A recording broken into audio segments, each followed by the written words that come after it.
Hello, I'm Justin Perkins. This is Talk Junkie, and today we're talking about the quarantine.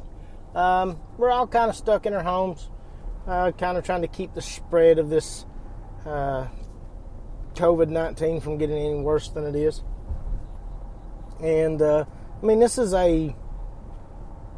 to my knowledge, I don't know that this has ever happened since the inception of the United States that, an economy and daily life is shut down to the degree that we are shut down right now. So this is unprecedented, I guess.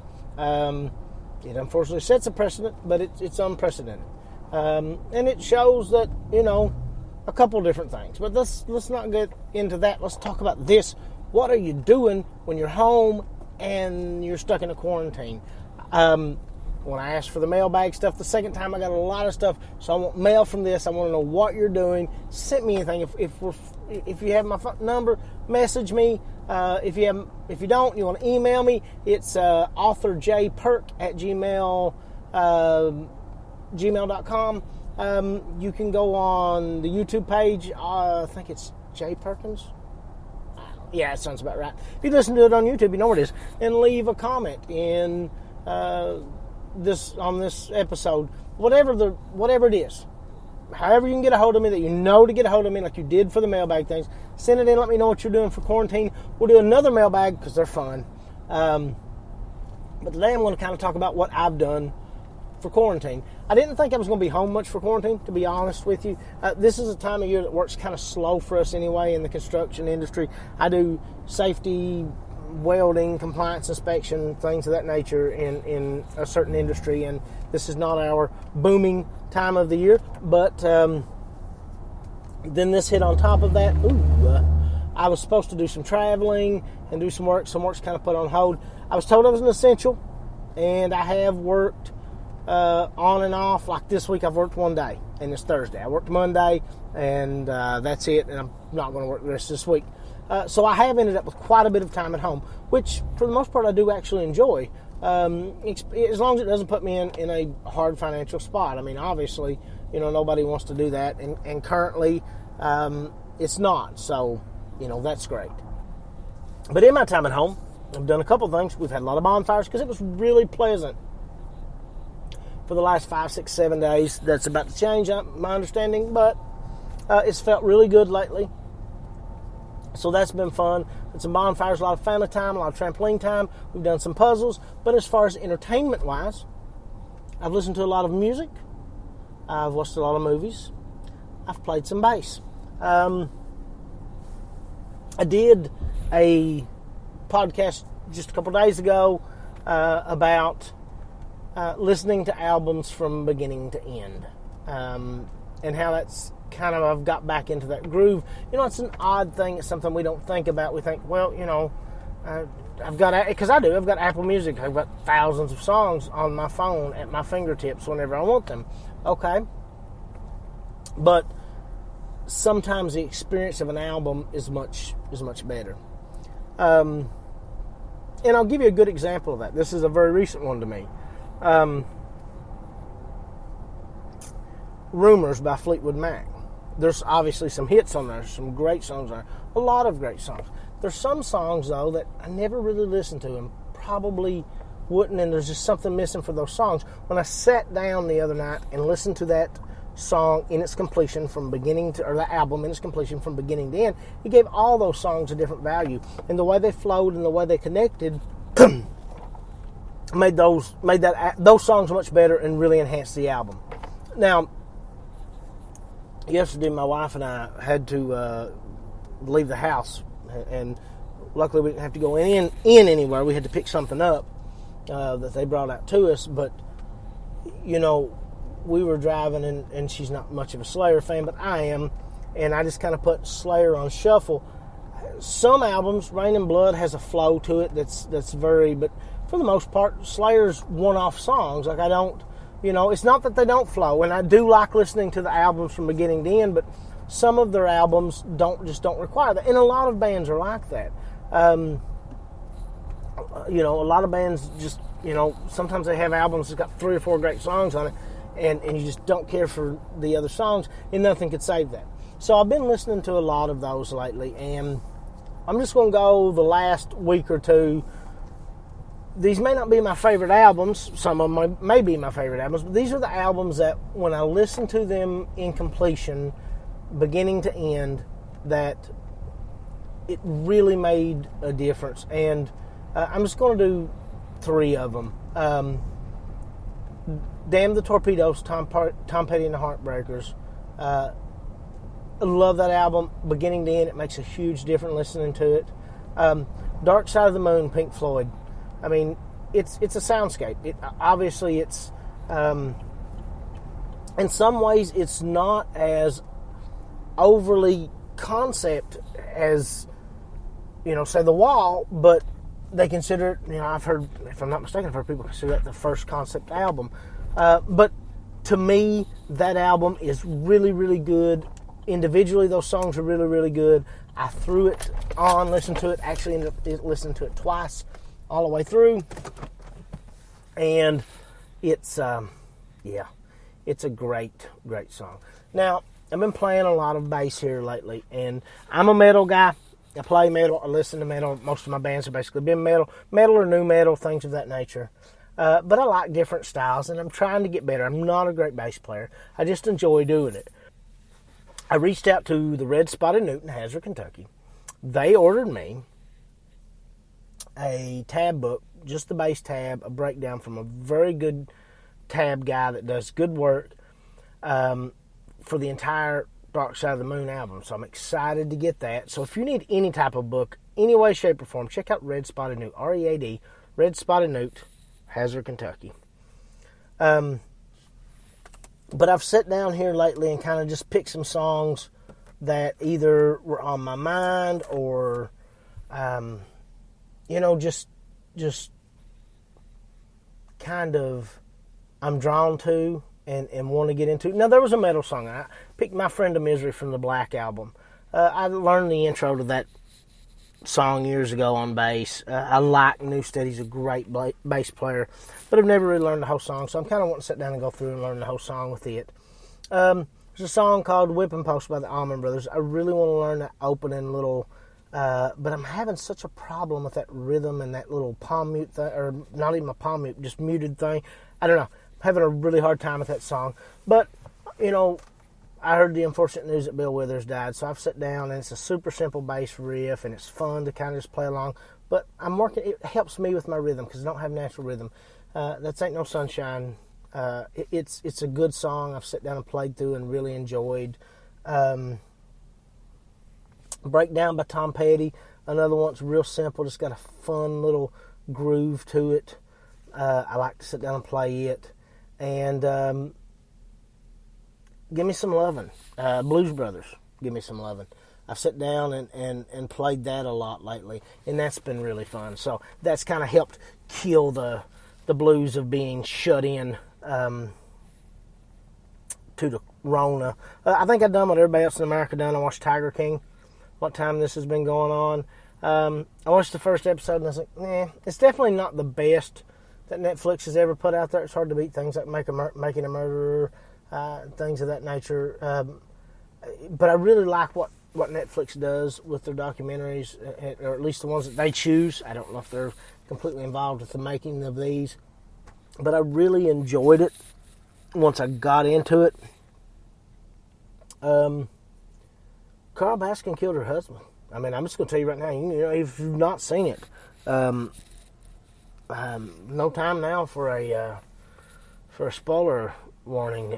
Carole Baskin killed her husband. I mean, lock her up. I don't know, it almost makes you feel a little bad for Joe Exotic. But I'm not going to get deep into the Tiger stuff. We may do a deep dive on Netflix documentaries one day down the road. I'd kind of like to. But that's something I've been watching. I watched a little bit of X-Files. I like to go back and revisit X-Files from time to time. It's good. You're able to rewatch it. Take something like Lost. I didn't watch Lost for probably 5-6 years after it was off TV, and I was like, what's the big idea? Watched it all the way through. Absolutely loved it. One of my favorite shows of all time. But to me, there's no rewatchability there. I don't have a very good memory, so usually I can go back and rewatch things and be like, I forgot about this, forgot about that. Lost was so brain draining for me I was trying to hang on to everything, and I mean, I was almost taking notes on episodes, so it got so into my head that, I'm not able to go back and watch it again. I wish I was. I wish I could forget it and I would just go back and watch it again because I think it's a great show. There were some bad seasons and I wasn't crazy about the ending, but still, it's a great show. Twin Peaks is another one I can go back and watch. Obviously, Twilight Zone I can go back and watch over and over again. So there's little TV shows I can go back and watch here and there, but I've not done a lot of that. I did do a lot of movie watching, especially at the beginning of this quarantine. Tons of action movies, 80s action movies, anything with the word American Ninja in it, basically anything with the word ninja in it. Anything with Stallone, anything with Seagal, anything with Van Damme. I went through all of that. But I went back and really kind of rewatched some comedies, and I'm going to give you 3 that I rewatched that I think, if you've not seen in a while, are worth rewatching. Dumb and Dumber. I mean, it's just a classic. Like, it's great. It's hilarious. I really, really enjoyed it. Police Academy, because I think you should immediately follow it with Police Academy 2. I'm not sure. Police Academy 2 may be better. And Fletch, which I think you should automatically follow with Fletch Lives. Fletch is probably one of my favorite comedies of all time.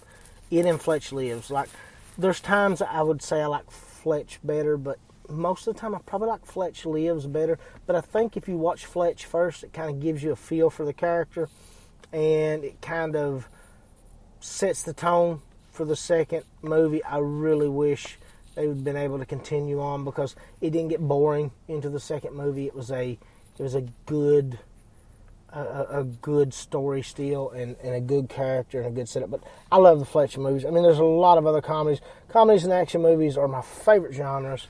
So, what are your favorite comedies and action movies? Spit them out there. Just as far as listeners go, I would know that Richard is a big fan of First Blood, which I watched and liked.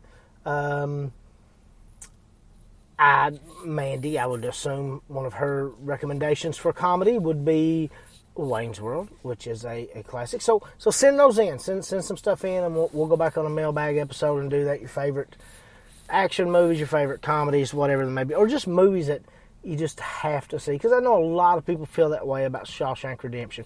I think it's a good movie. Like, I watched it once. That's the limit of how many times I'm going to watch it. I watched it once. But it's not because I have great taste in movies. I have horrible taste in movies.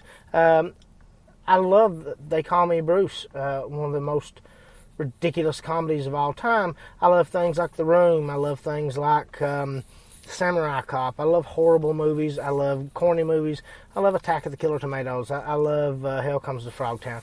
I love some pretty bad movies. So it's not that I have amazing taste. It's just not my thing. But I do think it's a good movie. But a lot of people put that on their list. So send me things, maybe movies you have to see. Another thing I've been doing somewhat through quarantine, I just did a podcast. I don't know which one will air first. I think this will air second. But I just did a podcast about my book. So I'm working on my book through the quarantine. Would like to get it done. I'm very, very close. The principal writing of it is done. It's just all the little unfun parts that have to be done, mainly the typing, which I hate, and the proofreading and the corrections and the organizing and all that jive. But I'm working on it. But I've also read some. I heard a guy one time, and I can't remember who it was, said that a lot of times he'll read books, a chapter or two at a time, put it away, come back to them, it's right, with different types of books. And I've never done that with novels and stuff, and I don't think this is what he's talking about. I think he's talking more about things with more of a, informational type feel to it. And so I took that approach on books, and it often works out better for me. Ecce Homo by Nietzsche is something that I've read all the way through once, but now I'll go back and just kind of look through parts. And I've been looking through some of that lately, and that's where a lot of my quotes, Nietzsche quotes, came from as of late, because that's been something that I've delved into as of late.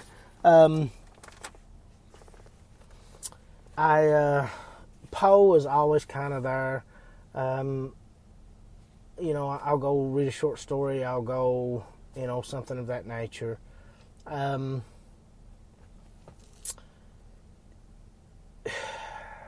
trying to think. The Bukowski book that I got from Red Spotted Newt, READ, Red Spotted Newt in Hazard, Kentucky. It's got a lot of Bukowski poems, and it's a collection of his stuff. I think it may be Essential Bukowski. I can't remember. But I like going through and kind of just reading through those and getting things from those. It's a really good feeling to do that. It's not sitting down, because with poetry I don't generally do that. Now, I'm toying with reading A Catcher in the Rye again. I say that, and I wonder if you guys have any books like this. It's very often that I will sit down and read A Catcher in the Rye, maybe once every year, 2 years, somewhere in there. It's been about 2.5 years since I've read it. I don't know why I'm drawn to that. I like it. I like everything about Holden and his character, and I don't know. I like that book. To Kill a Mockingbird. It's something that I either want to read the book every so many years, every 3 or 4 years, or I want to see Gregory Peck as Atticus every 3 or 4 years. People have different feelings about movies and books and how they relate. I feel that that's a very good movie, and I really like it, and I watch it.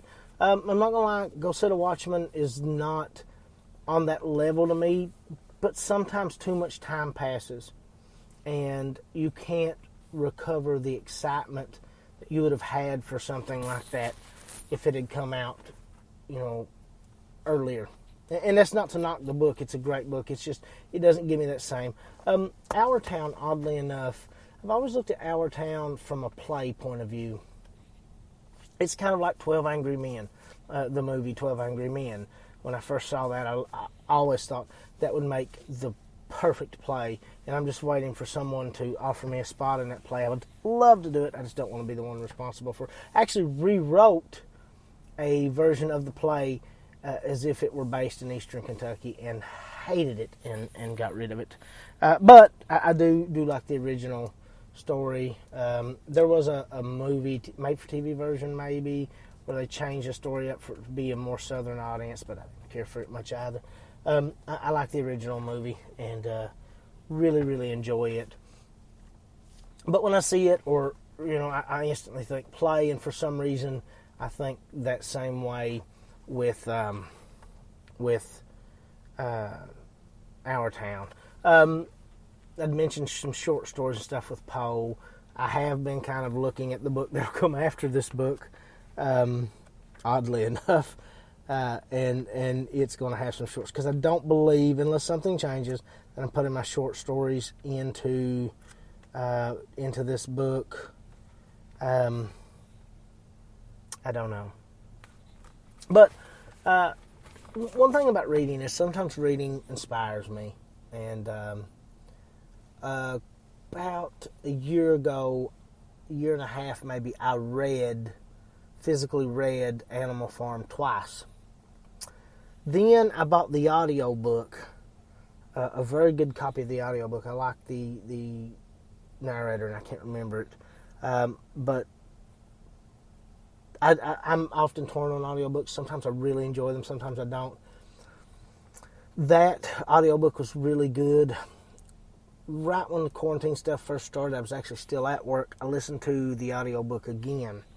And it reminded me of something that I actually had wrote just as a throwaway that I'm actually probably going to put into the book now that I think about this. I wrote this in July of 19. This was right after reading it again, right before getting the audiobook. We're going to end this, not with a quote today, but we're going to end this with this. Like I said, I do believe I'm going to put this in a new book. This is called The Genius of Orwell. Socialism becomes communism that morphs to fascism in a cruel circle of control. Politicians show empathy that becomes indifference that grows to disdain, like a snake trying to eat itself. People become aware, then confused, to only end up indoctrinated like sheep. Community becomes party that then grows an empire led by a new Napoleon. Change brings growth that breeds greed. All of this allows for the death of equality and the rebirth of slaves. Do yourself a favor. Read Animal Farm. Read it before you vote. Read it before political debates. Read it before you post a meme supporting your favorite candidate. It costs absolutely nothing, people, to question things. It costs absolutely nothing to reserve judgment until better information is given. But it costs everything to blindly follow.